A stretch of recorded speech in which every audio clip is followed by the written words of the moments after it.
Hey guys, how are you doing today? I hope you're doing amazing. I know I am because it's Friday, and if it's Friday, then that means that tomorrow's Saturday, which means that it's the weekend, which means that I get to read the whole entire weekend and hang out with friends and family and not have to think about work. So those are all amazingly good, things that are happening. I hope that you are excited or you have some fun things planned. Maybe your weekend isn't the same as my weekend. If it's in the middle of the week, how was your weekend? I hope that it was pretty good. So today I am bringing you a top five magical cozies. So we're slowly but surely getting into the most magical month of the year, October. Well, at least that's what I think it is. I think that it is the most magical, most fun month in the year.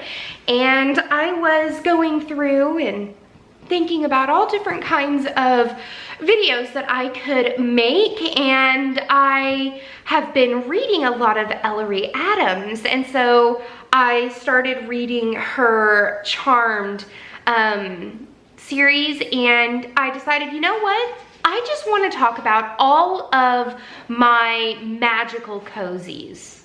So let's get started. The very first series that I want to talk about, I've talked about before, and it's the Magical Dressmaking series by Melissa Bourbon. And I even talked about this because I really love the orange for the autumn. This is all about Harlow Jane Cassidy, and she is related to Butch Cassidy, and all of the women in her family have magical abilities, and her magical ability is magical dressmaking. She is able to create and design these beautiful garments for not just women but for men, and it seems like whatever she does for someone, whatever she creates or designs, she is able to infuse it with this magic where the person's most deep end desire is sort of, it comes to fruition. And she, even though that might not necessarily be for good, because she can't choose what somebody wishes or what their deepest desire is, it sometimes gets her in a little bit of trouble. But I love this series. I love the women in this series. Her mother is hilarious, and I really, really like this. This is actually based in Texas, and so if you want a good Texas sort of cozy mystery with a little bit of magic, I suggest the Magical Dressmaking series by Melissa Bourbon. The next series you guys have heard me talk a lot about. I actually talked about it in my top 5 cozy companions, and it is the Magical Cats Mystery series by Sophie Kelly.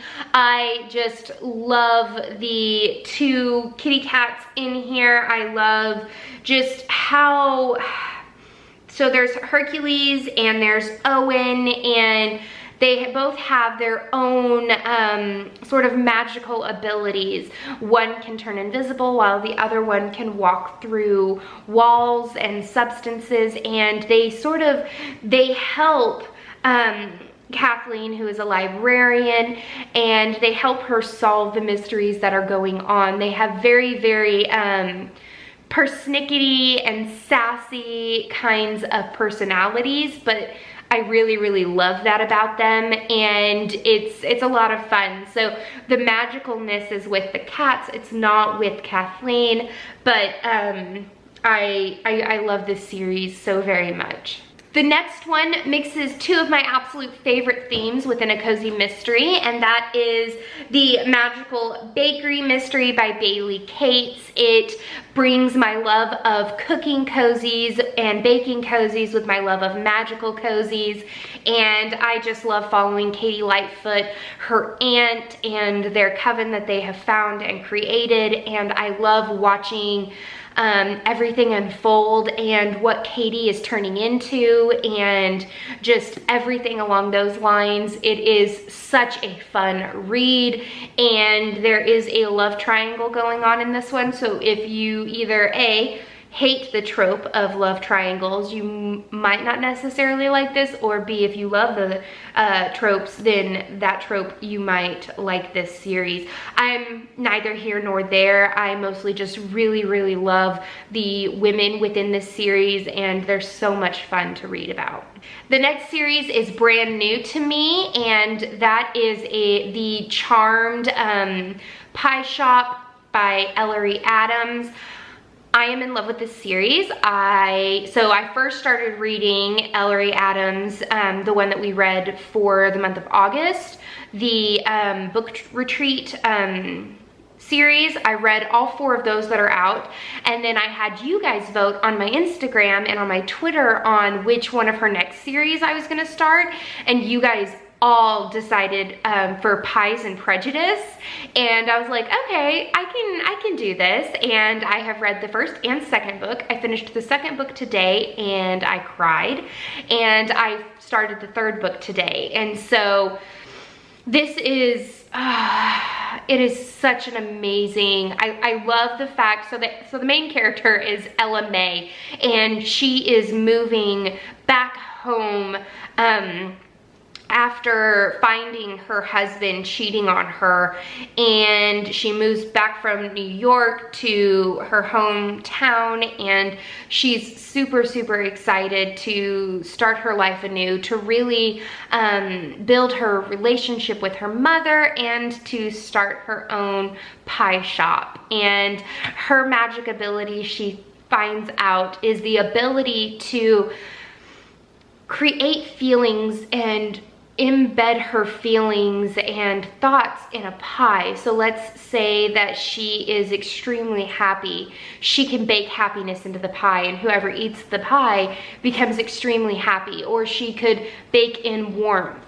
The warmth of a hot summer day during the dead cold of winter, and everyone suddenly starts to feel warm from the inside out. And I love the fact that all of the main characters are women. There's Ella May, and then her 3 aunts and her mom, all of who are witches. And I love the fact that they sort of bring in the history of Merlin and Morgan Le Fay and Guinevere, and it sort of like ties all of that in together. And I really like the mystery within the mystery. That's one of my absolute favorite things for cozy mysteries, and I absolutely love it.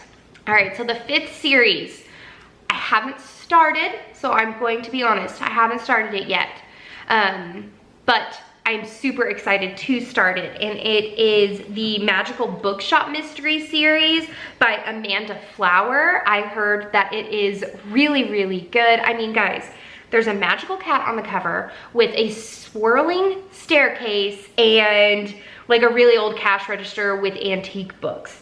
That's about the most that I know about it. I know that the main character's name is Violet, and she is coming home because she finds out that her grandmother is ailing, and she her health isn't going as well as she thinks. So Violet runs home to find that her grandma Daisy is the picture of perfect health, and that her grandma just wants her to come back home and run the shop and all of that. And it just she has every intention to hightail it back to Chicago, but she finds a dead man clutching a volume of Emily Dickinson's poems from Grandma Daisy's shop.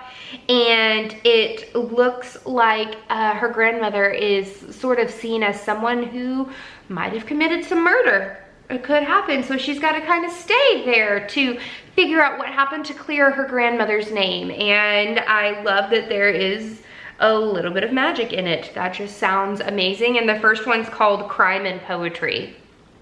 Like, come on, guys.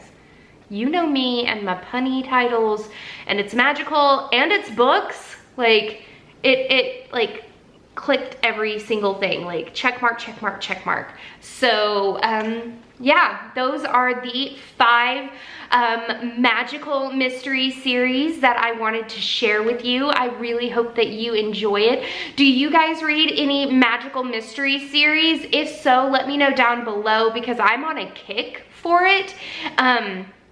And I would love to know your recommendations. So that's the end of this chapter of Courtagonist. Please give this video a thumbs up and subscribe if you haven't already. And until next time, guys, happy reading. Bye.